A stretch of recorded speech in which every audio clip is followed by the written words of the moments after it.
We spoke about the African Free Trade Agreement, where it was going to help out the continent trade within themselves. It was going to end up bringing a lot of jobs, possibly $3 trillion worth of revenue to come in with that trade agreement. They also talked about it would reduce 90% of the tariffs that the African nations pay. So it was more so a win-win for the continent to go ahead on and do this free trade agreement. Now, we must understand, you're never free if you're not financially free. I'm going to repeat that again. You're never free if you're not financially free. This is why it's been heavily invested to sabotage us here, especially us here in America as black people. The reason why they try to sabotage us financially, try to discriminate against us financially, have our unemployment rate always higher than the white unemployment rate, is because if you cannot take care of yourself financially, then those who have the money stay in control over you. So it's the same thing on the continent. Now, Paul Kagame, the president of Rwanda, he came out stating that we need to go ahead and implement this free trade agreement for the African continent. We got to get this going because the IMF, if you know anything about the IMF, we're going to talk about them today. The IMF warned and stated that, well, it would be great for the African continent, this free trade agreement. It would definitely boost revenue. But the only issue that we have, it may affect some economies in some of the member countries.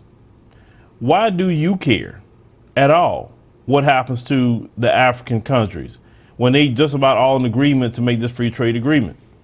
So this entity of the IMF, the International Monetary Fund, understand these people are global, ladies and gentlemen. We in America, especially in the black community, we have been so trained to keep our ears, eyes, interests, thoughts, etc. within the shores of America when you have a whole world operating outside of the shores of America.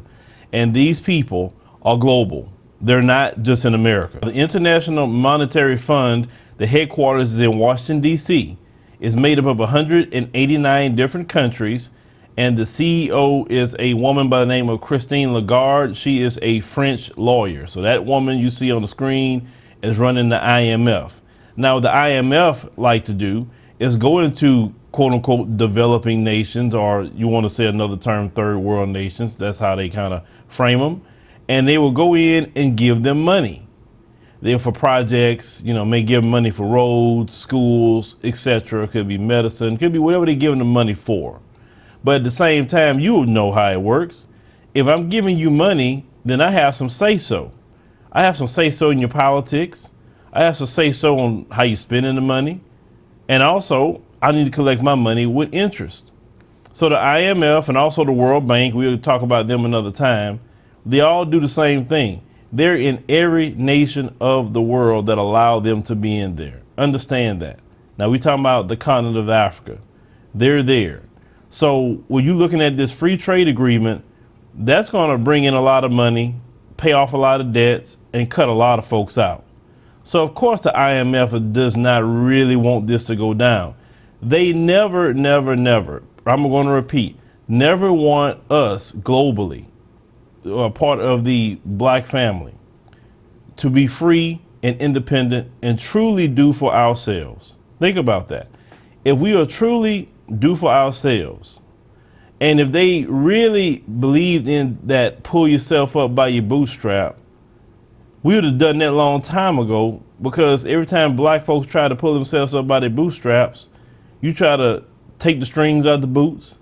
You try to cut the soles off of the boots. You do everything you can with the boot. Hell, you may not even let us get a boot to pull ourselves up on with sabotage. Understand what I'm saying? So if they lose control of the people with them being free economically, what good are them? And if they lose control of a lot of the resources on the continent, then guess what would happen? They would realize, wait a minute, we actually got all the power. We don't really need no one. We got everything everyone need here.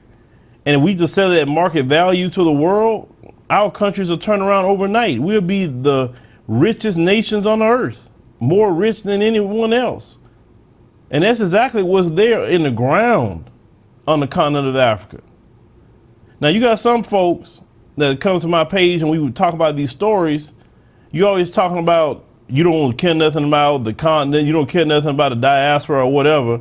Well, if you connect with them over there, we probably can do some great business. Because over here, you're sabotaged. Every step of the way, we sabotaged. But if you want to argue that, that's you, that's fine. Because I understand some of us have very, very limited thinking. And I'm only speaking about that because some people are saying some things to me on Twitter. And you know, like I said, I don't care about that diaspora situation. I'm like, I'll talk about here. But then you're not doing nothing here. You're not doing a thing. I've done hundreds and hundreds of videos talking about how children in school, how they being treated. You're not building no schools. You're not building no businesses. You're not doing crap. But all you do online is talk about what we need to do here and attack people who believe in a global and international mindset. I can understand you was doing something in the process and someone was hindering you from doing that. But I always said, I will help you do things here. But a lot of you just run off at your mouth. I'm talking about those who do that. Because don't say nothing about me, because I make sure to put in with schools here. My child go to a school that's ran by black people here. So, you know, I don't even want to go that route with them, because you start breaking down their little arguments, they really don't have one at all. And that's kind of, you know, it's just slowly starting to get on my nerves. Not all of them, but some of the ones who's talking like that. They never want us free. And then they will use confusion, like what I'm talking about, to keep us divided from getting together to be free. Because we have to have skin in the game when it comes to our freedom. You can't look at some magical, you know, politician to come in and save you. That's not the way it's going to work. A lot of people say they believe in the Bible. Well, didn't God, I don't know how many times, told people to stand up and take a stand and fight? He didn't sit up there and say, wait for somebody to show up to save you. But a lot of us don't think that way. My thing is freedom, and financial freedom is the way to go. We have to be free financially. If you're not free financially, you can't do anything. You can't do nothing for the people without financial freedom. And these people know that if you get some money, if you're financially free, you're going to do something with it, because you know how to make a dollar out of 15 cents. We the kings and queens of that. So imagine we really get some money. And I'm not talking about some of us that will just go blow the money and give it right back to them. I'm talking about those of us, it don't take many of us to make a big impact in the community that's the ones that's going to actually do what's right with the funds, or those on the continent that's going to do what's right with those funds. Them folks don't want to be losing out. Them folks don't want to become number 2 and number 3 to black folks. No, they don't. So they're saying in a nice way right now, well, you know, guys, reconsider that, because then the next step is going to be, let's see if we can go in these African nations and let's see who we could sabotage. Let's see if we could send the jackals, those of you who read Confessions of an Economic Hitman. Let's see if we can send the jackals after some of these leaders who's really pushing for this free trade agreement, because they don't want the continent to be free. They don't want us here to be free. They don't want the brothers and sisters in the Caribbean to be free. They don't want, you know, the brothers and sisters in Latin America to be free. Trust me, it is so many people that's making so much money off of our situation and oppression. But you know what? Nothing lasts forever, and things are going to turn around. Just think about them talking about this trade agreement. That was hardly ever talked about at one point in time. You understand African politics. Now they're saying that they want to get together and have their own trade agreement without involving anyone from the West, anyone from the East, just within themselves, doing for self. I mean, that is a win-win situation. So of course these folks don't want this to happen. But shout out to Paul Kagame for saying, hey, let's get this trade agreement going, man. We got to get it. Because, you know, we don't get it, we'll never be free. We'll still be begging the IMF and the World Bank and begging China and begging everybody to give us money when we got money right here. We can do it for ourselves. Well, leave me a comment, let me know what you think about this particular story coming out of the continent. But the continent has to be free just as much as we need to be free here in America. I highly support that. But we'll continue to keep our eye out on this situation.